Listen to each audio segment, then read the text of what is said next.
let's go on to, oh yeah, so actually I wanted to take a minute, Moss, if you can go back to the sponsors. Last year we had some great sponsors. So I wanted to have a call out for our sponsors, including Sauce Labs, Cordeb, ASCQB, Test.ai, and Viewpoint. Each of them sponsored the conference last year, which was really a tough year for PNSQC financially, going from a live conference to a virtual conference. We had no idea what we were getting into, and we tried our best.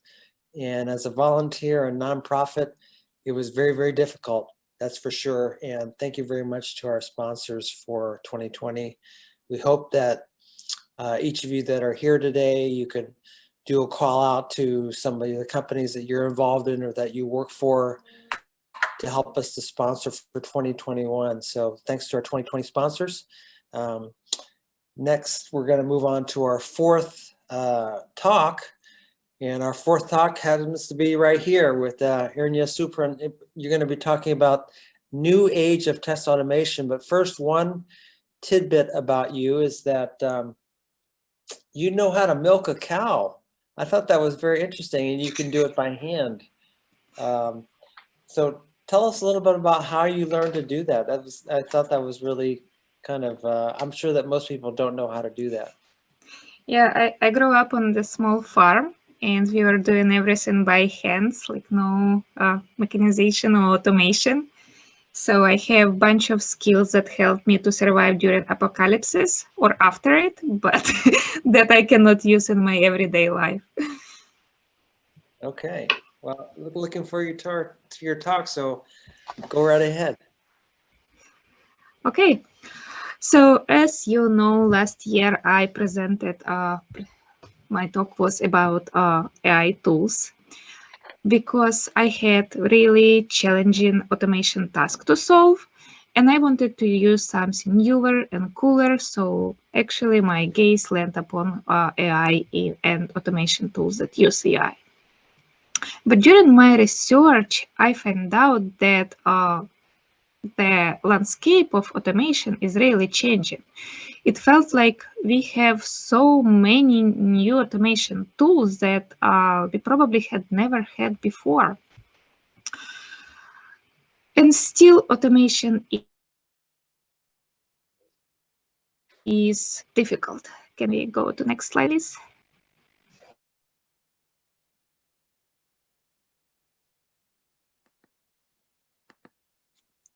Do you hear me? Yes. Okay, so it disconnected for a moment. So what is wrong with that? I think nothing. Automation is very challenging tasks. It should be better than software code. It should be more reliable, more stable, more trustworthy. But usually automation code and automation is treated like second grade code and second grade task. We first build software because we need to build it, and we put all our efforts into this. And then in the rush with limited resources, we build in automation. So we need to build something great with less resources in shorter time and sometimes with less skills. And another problem that we have right now is growing complexity of the software itself. Like earlier, we had some application that was running on Windows, no clouds, no Dockers, no everything.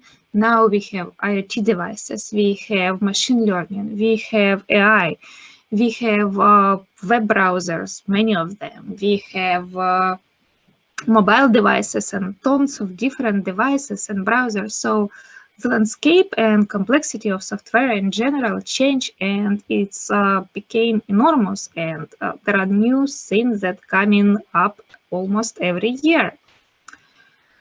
So we need to solve these problems, and we need to test all these new things. So we need new tools to do this.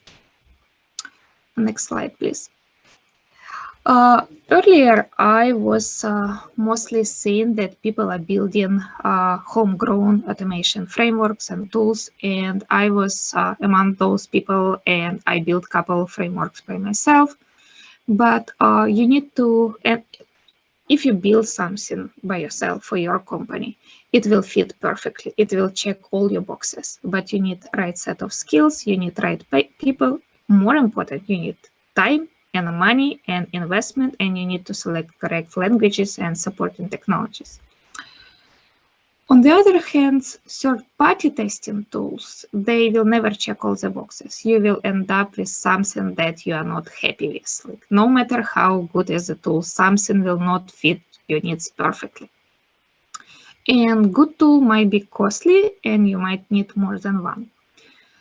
But also third-party testing tools provide such things that create reports. They provide multi-browsing support. They provide great logging, and you don't need to build it and they care about yourself. So I think that's my personal opinion and a personal impression that in the future we be using more and more like third-party tools because it's hard to build something that fits current needs, current software needs at premises in the short time with limited resources. Can you move to the next slide, please?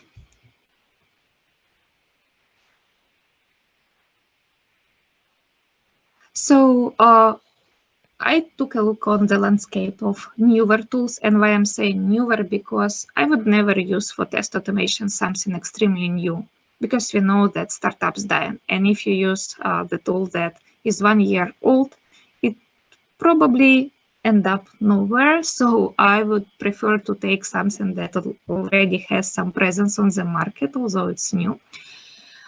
And also, all these tools are promising that they will do everything for you, that they are future of testing, that they will create fully autonomous test cases, they are industry-leading, game-changing. So if you open any web page, any company web page for any tool, it's like it's the best tool ever. But we need to take it not with grain of salt, we need to take it with a handful of salt, because like for last year, and I plan to continue to do it this year, I tried many new tools, and although they are great tools and solve some of the automation challenges very well, they are not perfect and they are not going to solve every automation problem. So I tried to divide these tools in a couple like classes and groups, and take a look what are they. Next slide, please. So one big group of tools, they promise to make your automation easy. I would say easier, but not easy. Some of them deliver like such great features, visual testing, that is very helpful for web testing. We already have leader there, it's Applitools, I think everybody knows it. And visual testing is really good, for example, for e-commerce.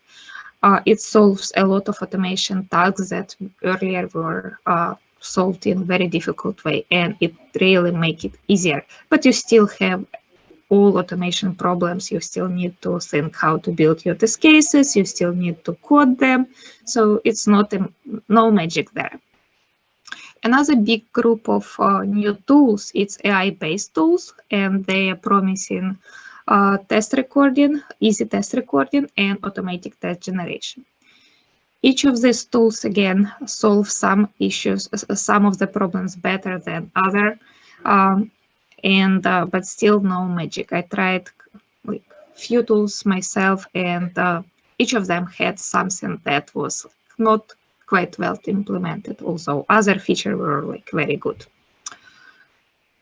Next slide, please. Another group of tools, new tools, take new approach to the old problem. For example, test generation based on production data. We did it earlier, we talked to our customers and we were building our test cases. But now you can do it in an automatic way by analyzing logs and click-through traffic. One of such tools is ProdPerfect. I believe it's a leader in this group of tools in test generation based on production data. And other tried new approach to the old problem. For long years, Selenium was only one tool for web, And now we have Cypress, and I'm very glad, and it looks like a solid competitor, and we use it at my in my company. So I think it's good to have something, and I hope we will have more tools that challenge Selenium and Cypress in this area. Next slide, please. We also have new problems to solve. We always had data quality testing.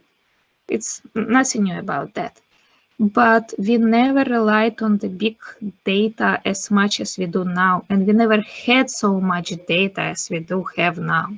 So obviously, we need to test data.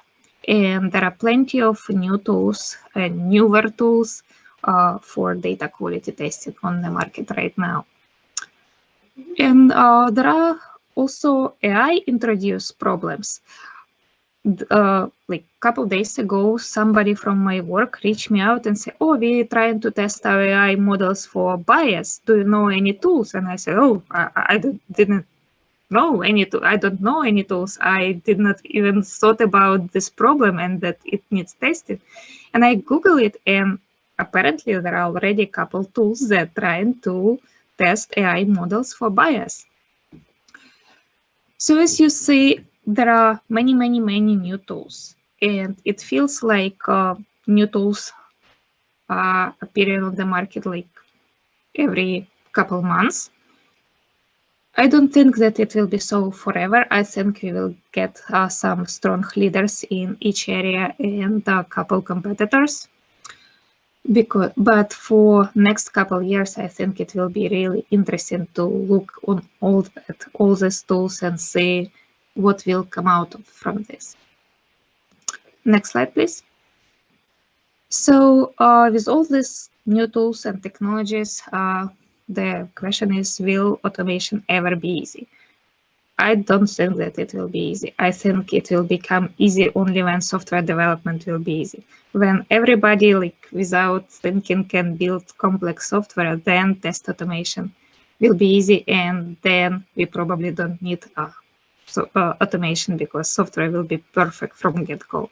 I don't think it's possible, but if ever we want, if you think that automation will be easy, it's only in that way. But new technologies can solve some issues, some problems that we have, and can improve test automation quality and speed. And that's it.